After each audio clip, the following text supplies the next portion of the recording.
So that brings me to thinking about tips for graduates. From a personal perspective, my first tip is a real banking one. Start your pension when you start work. I started my pension the first day I started work. 34 years later, my pension is now paying for my lifestyle. And I'm going to try and be retired for 34 years. Nice symmetry to grow your pension as long as you were working. I think you're not used to having the money. If you put money in a pension, there are tax advantages, and sometimes the companies will contribute the matching amount. That's free money. What's not to like about free money? Anyway, without my banking hat on, I would say don't be afraid of silence. If you're in a negotiation, if you're in a discussion and you don't like where it's going, you don't have to carry on talking. That was a bit of advice I was given many years ago. Even if you've started a sentence, if you think you're digging yourself into a hole, just stop talking. You don't have to carry on talking. I'll take that advice. And often people who can't bear the silence will negotiate against themselves in a business environment. It's quite weird to watch, but it does quite often work in your favour. So that would be my tip number 2. Tip 3, you don't necessarily have to be liked in business. Being respected will serve you very well. If you act with integrity and you don't try and do things just to fit in, if you know them to be wrong, stick to your guns. Being respected will always serve you better than being liked, and it will probably last you for longer. I could imagine that that's a really tricky one, with especially a new generation coming up of social media and relying on likes and popularity.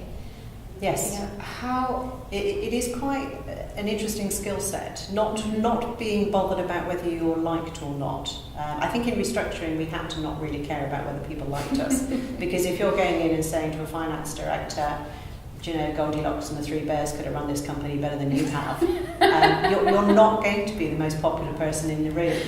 But if you can then explain to them why you think that, that's a very funny example. if you can explain to them why you think that, then they will respect you for your decision. They're not going to like you for it, but they will respect the fact that you do know what you're talking about. So yeah, social media is interesting.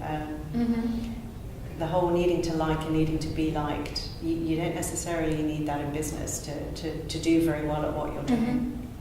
So we should have a module called How Not to Be Liked in business. Sometimes I think you do need to be liked in business, but it's not the be all and end all. Aim for respect. Always make sure that you have a support network outside of your industry or outside of your company that you work for. I think it's quite easy for you and your colleagues to get so immersed in what you're doing that you don't actually realise that to somebody sitting outside what you're doing is completely bonkers.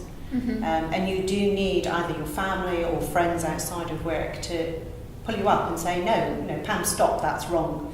You know, you're not thinking normally anymore. You're in this bubble of almost now a parallel reality. And you need people who've got no agenda, who are just on your side, who aren't thinking, well, actually, if she messes up, I can get her a job.